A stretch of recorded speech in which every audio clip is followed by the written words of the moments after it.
Welcome back to Infinite Binge. We are talking about Stranger Things episode 2 this time. I'm Jake, and who else is here?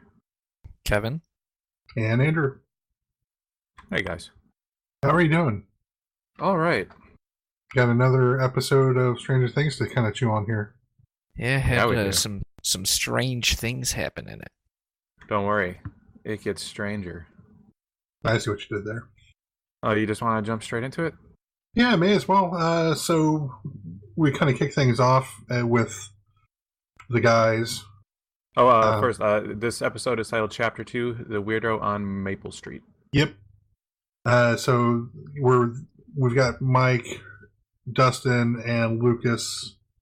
They're kind of they're doing 20 questions with Elle.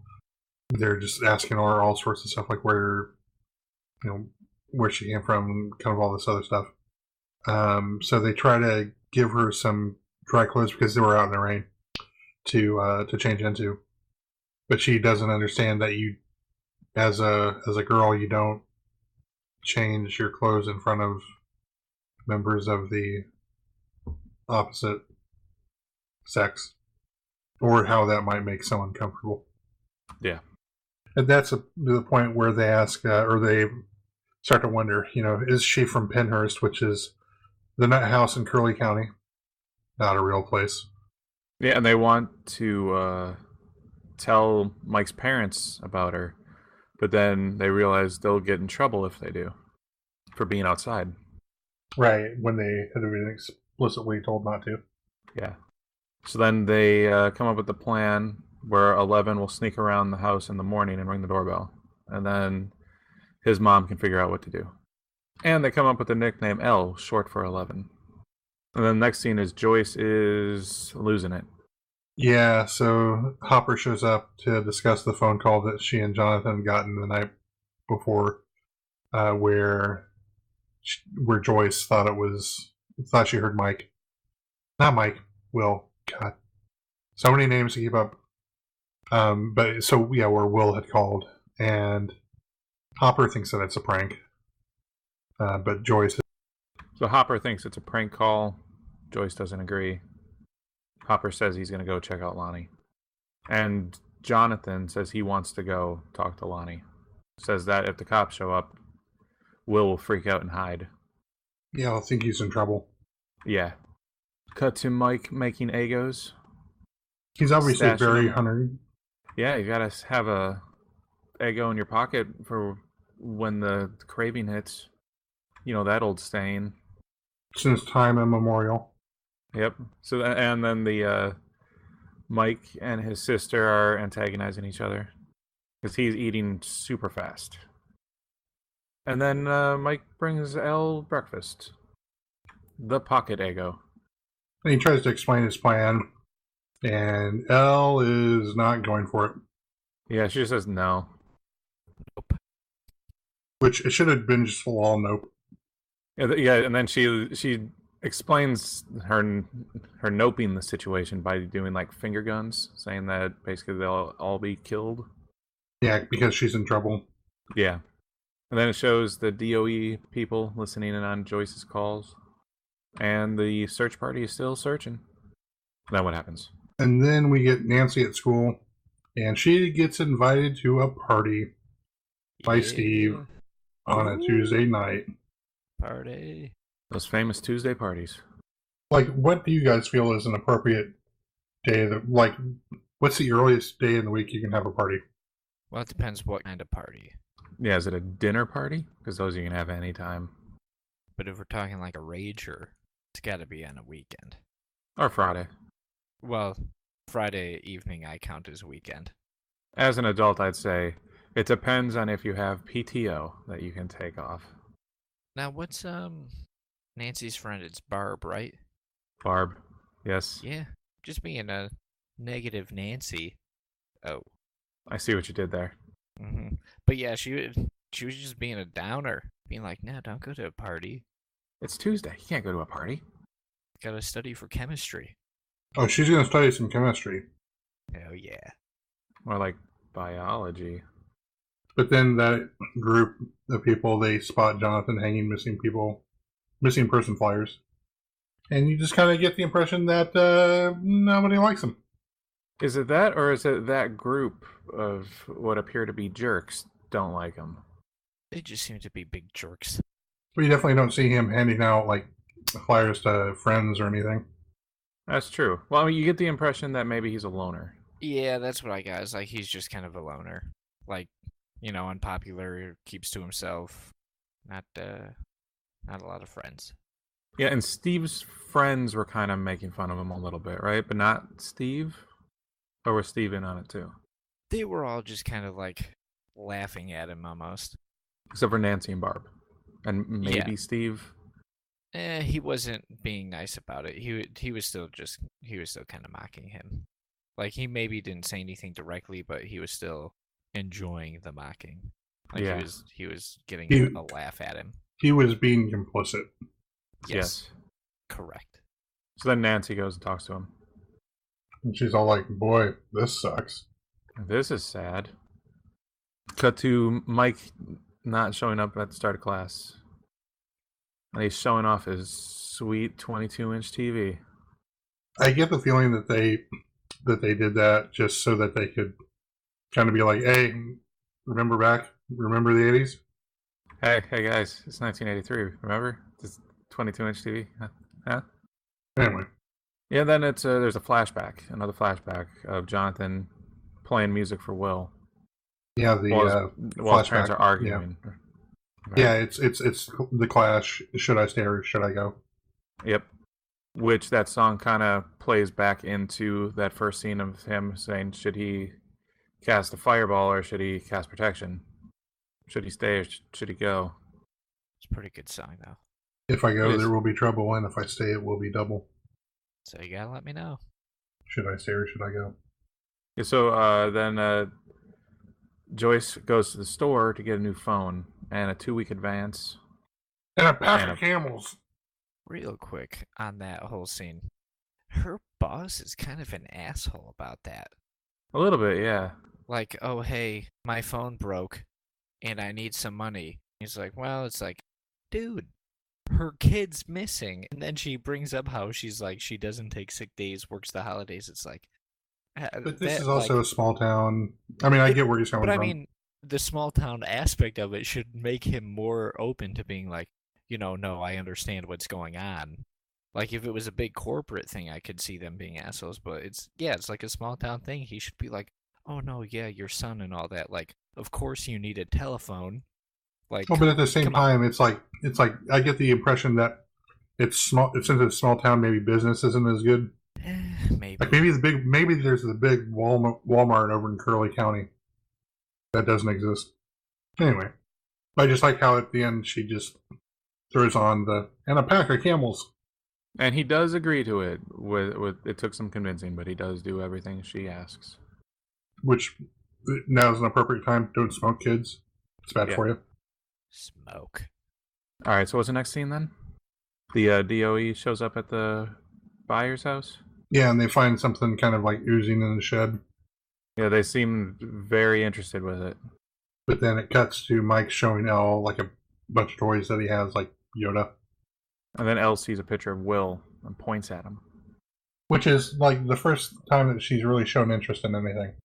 Yeah. And she knew who it was without ever seeing him before. Right. But then shortly thereafter, Mike's mom comes home with his younger sister. And she hears him. So Mike has to go deal with that. So he hides Elle in the closet. And you find it, and they kind of hint at it in the beginning, when she was changing, and she didn't want the door to be closed all the way, but then like when he has her hide, she doesn't do well in confined spaces. Yeah, so then Mike goes and talks to his mom, and his mom's being pretty cool about it, about him skipping school. Right. But yeah, I know that she says, I think she's trying to be like the good mom and be like, you can come talk to me about this. And then he gets Elle out of the closet, and she's freaking out. And then we cut back to the buyers. And Joyce hooks up her new phone, but it doesn't reach. So she moves a chair. But I don't think she knows the best way to move a chair. Or does she know the best way to move a chair? No. That's how I'm going to start moving all my chairs. I'm going to sit down in it and then move it with my legs. If it has wheels on it, that's fine. That way she's getting extra exercise. I guess that's one way to look at it. But then the police get a call about Benny's because someone has found him there. Yeah. And it's been staged to look like a suicide. But the way he was shot and everything, was the gun that close to his head where it would land on the table like that and the angle and everything? Well, yeah, I thought he was hit from like straight on. Yeah. You can even kind of see it. It's like right in the center of his forehead. But did they have that when they... Did they have like good CSI back in the early 80s? Yeah. Because it seems like that should be pretty easy to figure out. Unless they're just going to be like, oh, well, there's a note, and even though it doesn't look right, there's a note. We're bad cops. But then Jonathan makes it to the center of the Indiana universe, Indianapolis, but he gets to Lonnie, but Will isn't there. And then he talks with Lonnie. And Lonnie seems like a real creep.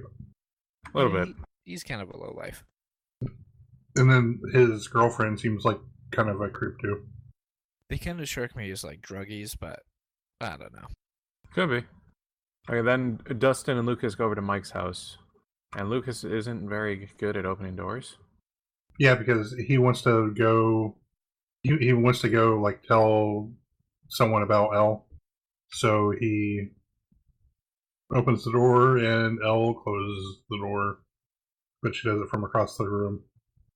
Yeah, and this is the first like overt thing that she's done that we've seen, right? Well, the fan. Yeah. Her nose didn't bleed for the fan, though, right? No, I don't believe so. So Benny, his customer, is giving a statement to the police. Describes Elle as a boy. Yeah, and he was like a regular there or something, right? Yeah. And then he was saying, well, is it Will? He's like, no, Will has longer. This was almost bald, like a buzzed haircut. So it could be, though, maybe. And then cut to Nancy's convincing Barb to go to the party. Yep. Damn Barb. You don't like Barb? Who doesn't want to party? It's Tuesday. Yeah, the chemistry test the next day. I guess. Barb's being responsible. And then Dustin and Lucas are at the Wheelers' house for dinner. And Dustin isn't eating the meatloaf because he says he had 2 bologna sandwiches for lunch. He's not sure why. Oh, I just realized why he wasn't eating, because he was saving the food for Elle. Never mind. I was like... It was that, or they didn't like the meatloaf. But yeah, I think it was for Elle. I just seen realized eating it later, I believe. Then the search parties are looking around Benny's, and they find a piece of fabric in a drain pipe. Yeah, it looks like a tag off of a shirt or something. Well, I think it had the same pattern on it that we saw 11 with her hospital gown. Oh, maybe that's what it was. Yeah, and the pipe leads to the DOE. And Mike brings dinner down to Elle, which is the meatloaf. Yeah, so I just really quickly, so whenever we say DOE, we're referring to the Department of Energy. Because Department of Energy gets, like when we take the notes for this stuff, Department of Energy gets like really tedious to type out. And say. We could just call him Doe. A deer. A female deer. Ray. A drop of golden sun. Anyway. So they bring the dinner down to Elle and they explain kind of the concept of friends. Yeah. They're explaining a lot to Elle. 11 doesn't really seem to know about stuff. Then the party. Then we see Barb at the party. Yeah, Barb is smart though. She sees through Steve's ruse. Yeah. Not Nancy, though. I don't... Like, Nancy seems to go from smart high school student to, like kind of even a little bit savvy to, like, borderline brain dead pretty quickly. Maybe not brain dead, but naive, maybe? Yeah, that's probably more fair. Which I guess is kind of fair. She is a high school student. But then they kind of cut to Hopper. And he gets out of bed, and I assume that's his girlfriend that he's in bed with. But anyway, he goes outside and mentions that he kind of feels cursed because the last missing person was 1923 and the last suicide was in 1961. And as we mentioned previously, the worst thing that has happened was the time that an owl attacked Eleanor Gillespie because she thought her hair was a nest. And then Elle tries to explain where Will is by flipping the game board upside down. And that Will is hiding from the Demogorgon. Yes.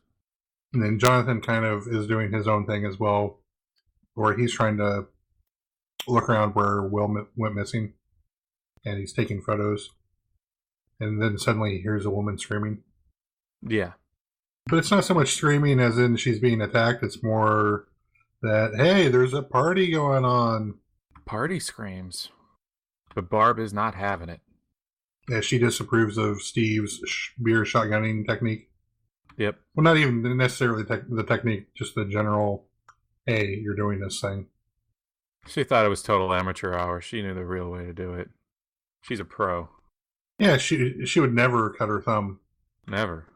So then, he shotguns a beer, then Nancy shotguns a beer, and then tries to convince Barb to do it. So she gets the knife and then cuts her thumb. And meanwhile, Jonathan is taking photos of all of this happening from a distance. Yeah, because that's not something a creep would ever do. I do that on a regular basis. Okay, don't do that, kids. Don't do that. It's bad. It's called stalking, and it's illegal. Only if you get caught. This is not sound advice. It is illegal, and it's It is immoral. Bad. Yeah, definitely don't do that. Don't listen to your Uncle Kevin. But then Joyce is sleeping in the chair with the phone. And then in my notes, I have quote-unquote Will calls back. Yeah. And she gets shocked by the phone again. She really gets her phone lines checked out, I think. Well, he actually says something this time, if I'm not mistaken. Is that right? Yeah, I think he says... Because the first time it was all just a bunch of, garble nonsense in the first episode. And this one, he said, a couple of words, and then it gets shocked again.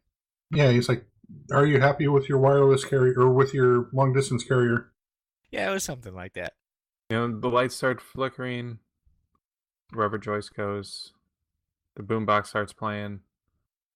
And then... Should I stay or should I go now? Yep.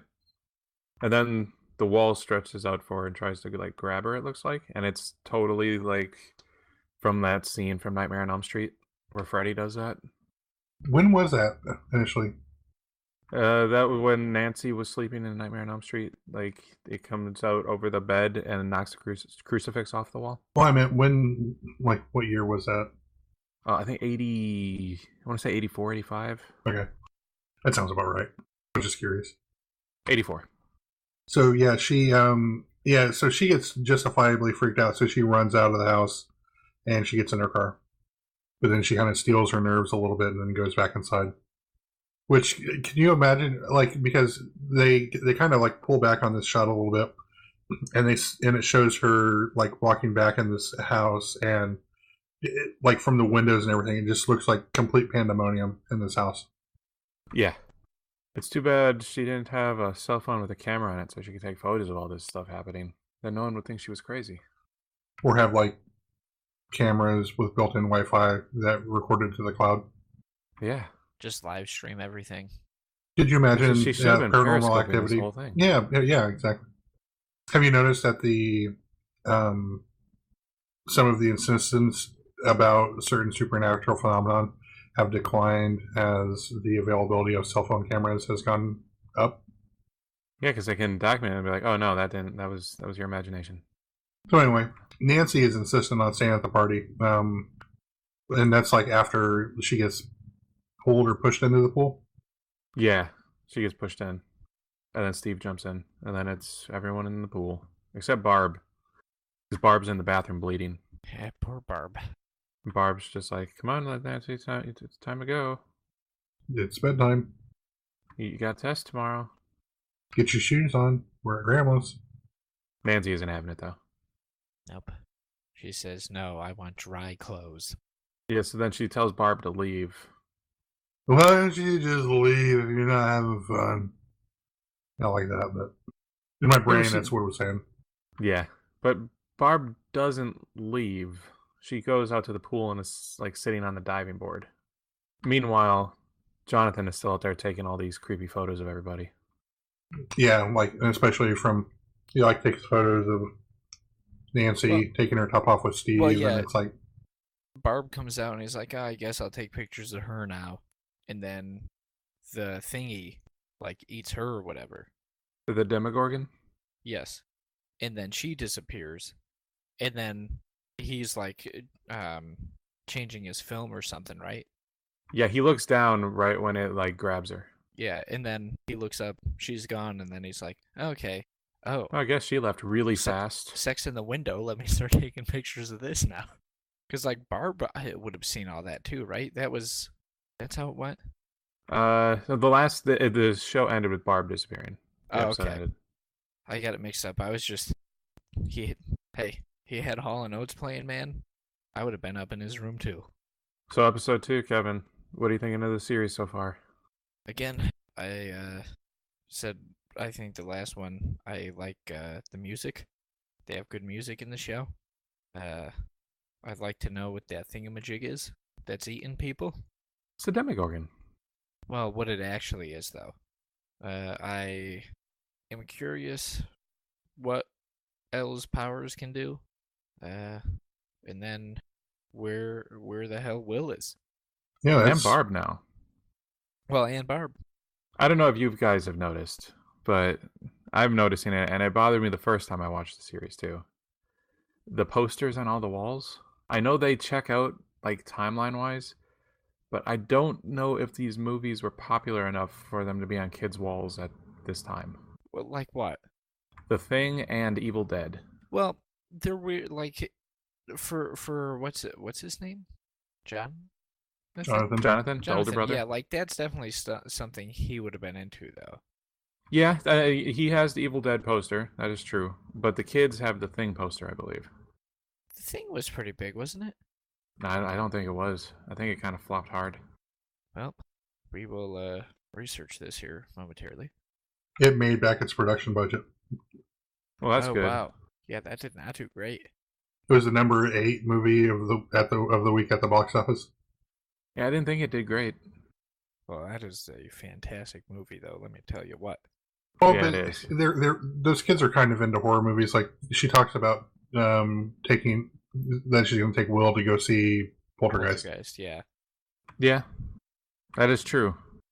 But the Poltergeist, I believe, was a much more popular movie. It Well, was yeah, like Steven Spielberg produced and secretly directed. and also the Thing was released the same day as Blade Runner. Oh, yeah, that does not help. Blade Runner flopped hard, though, too. What was the number 1 movie that weekend? Blade Runner flop 2? It Yeah. made back its production budget. Yeah, but then when you add in marketing. Damn. For a movie that's had like 50 iterations come out. Cult classic. Much like The Thing and Evil Dead. But I think I'm going to wrap up. So just before we go, so that weekend at the box office, E.T. was number 1. It made $13.7 million. Oh, E.T., of course. Blade Runner was number 2 with $6.1 million. Firefox was number 3 in its second week of release at $5 million. Rocky 3 had $5 million. Wrath of Khan had 4.5. Annie had 4.5. Poltergeist at 7 had 4.1. The Thing had 3.1. And then there was a movie called Megaforce, which actually opened in more theaters than The Thing did, with 2.3 million. And then rounding out the top 10 was a reissue of Bambi. So everyone just wanted to see E.T. apparently. Because that movie was super successful. It was like the highest grossing movie of all time for a while, right? Yeah, it displaced Star Wars. All right, I'm going to wrap up. Thanks for listening. If you like us, like us on YouTube and rate us on iTunes and do all that good stuff. Leave some comments. We will read them. And also listen to All Talk and the Geekbox and Manga Machinations and Comic Conspiracy. And thanks for listening. We'll see you next time.